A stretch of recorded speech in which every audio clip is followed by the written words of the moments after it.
Hello, my name is Simone Coleman. I am a behaviour specialist and trainee educational psychologist from Dublin. And this is my final video in this series. And today I'm going to talk about the importance of interactive communication and how every interaction with your child can be an opportunity to build language and communication. So what do we mean when we say every interaction is an opportunity?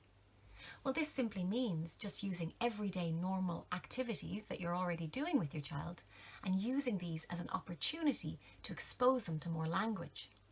So for example, start narrating everything that you're doing and labeling everything that they see. And them being exposed to more language will in turn increase their own vocabulary. And the following video is just a nice little example of showing how an everyday activity, such as cutting up a piece of fruit like a watermelon, can be turned into an opportunity to expose your child to more language and vocabulary and have that really nice interactive communication with your child. It's as simple as you have a watermelon. What shape is the watermelon? That's one thing to talk about. You slice the watermelon. What color is it? It's red. It also has what? Black seeds. Then you can talk about how many seeds there are. Now we're going to go into eating it. How does it feel? It's juicy. There's a lot of water. So you've just turned this into a whole learning experience. It's good, Mommy? Yeah. So the quality and quantity of early language exposure has been shown to be really, really important in the first 3 years of life. So from 0 to 3. And in fact, it's been shown to predict differences in vocabulary and school readiness of children who are in language-rich environments. So exposing your child to lots of rich language and vocabulary can be considered food for their developing brain. And Professor Dana Susskind, who is the founder of the 30 Million Words Initiative, talks about the power parents have in developing their child's language. And she talks about the importance of the 3 T's, which is tune in, talk more, and take turns.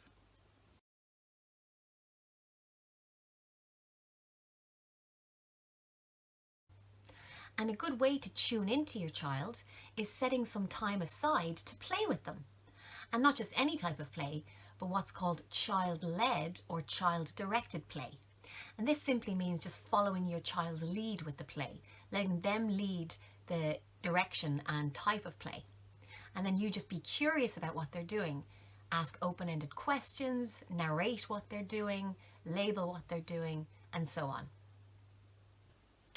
And the following video clip is a really good example of using play and child-led play to expand on their vocabulary.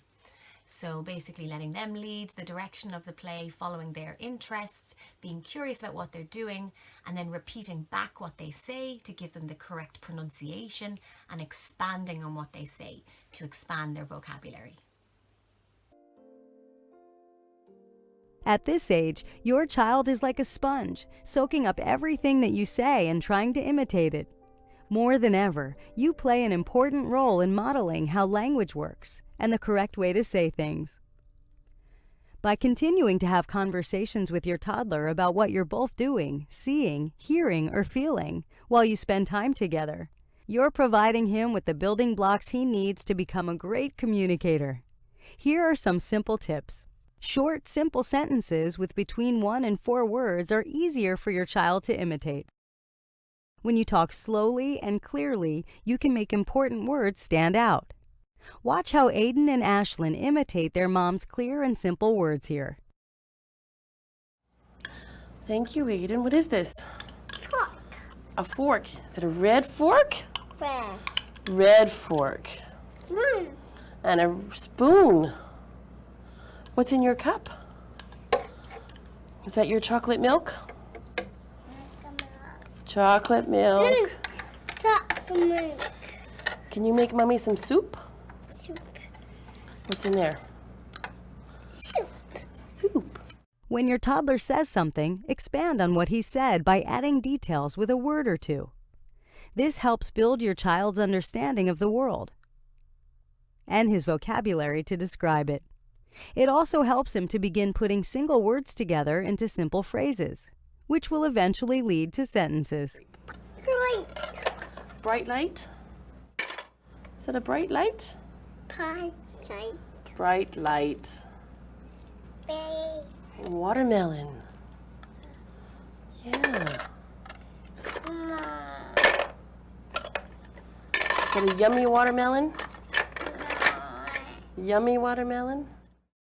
Talking to your child about what he's doing while he's doing it, or what he's interested in at the moment, helps bring words to life for him.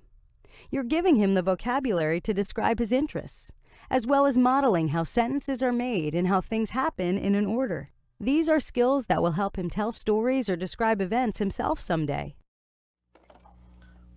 Chicken. A white chicken. Is the chicken gonna play in the farm? Fur. Eh? Fur. Chicken gonna play in the barn? Fur. Look at the barn. Yeah. E-I-E-I-O. Right. That's Old MacDonald. Old MacDonald had a farm. What's the birdie gonna do, Aiden? Birdie. What does the birdie do? Is the birdie gonna go flying?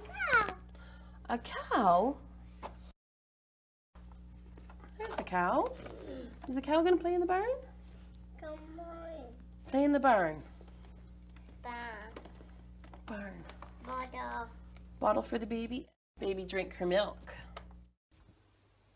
So that video was just a nice example of how you can have some interactive communication with your child during a shared play activity.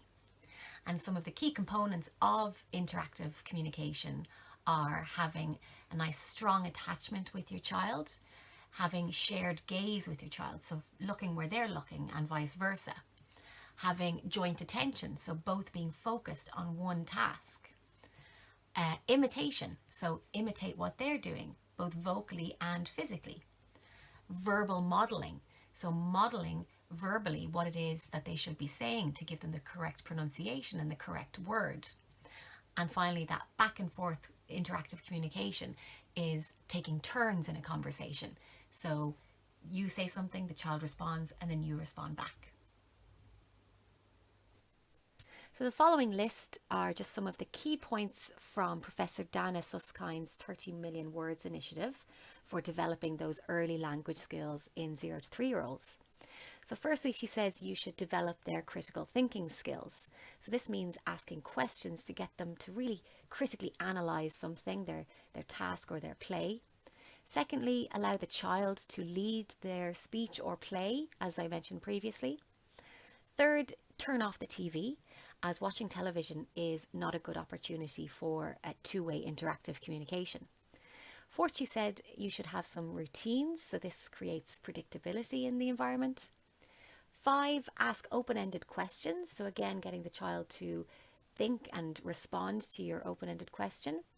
6, have joint attention, so both be focused on something together. 7, use labeling and gesturing to really enhance what they're playing with or what they're doing. 8, she said read books together, so books with nice dialogue, and expose them to more vocabulary this way. 9, describe what they're doing and expand on what they say. So like in the previous video, add in 1 or 2 extra words and expand on the sentence. 10, she says have math talk. So again, like the video with the watermelon, you can count out the number of seeds, count out how many blocks you're using, and so on. 11, use praise and encouragement to develop their speech. 12, prompting. Prompt what it is they should be doing next. 13, take turns. So this can be turns with play or conversational turns.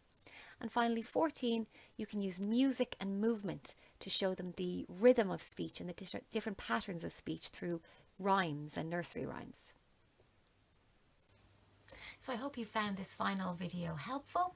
And again, like I said in the previous videos, if you are concerned about your child's speech and language development, you should contact your GP or public health nurse to get more individualised and targeted support for your child. Thank you.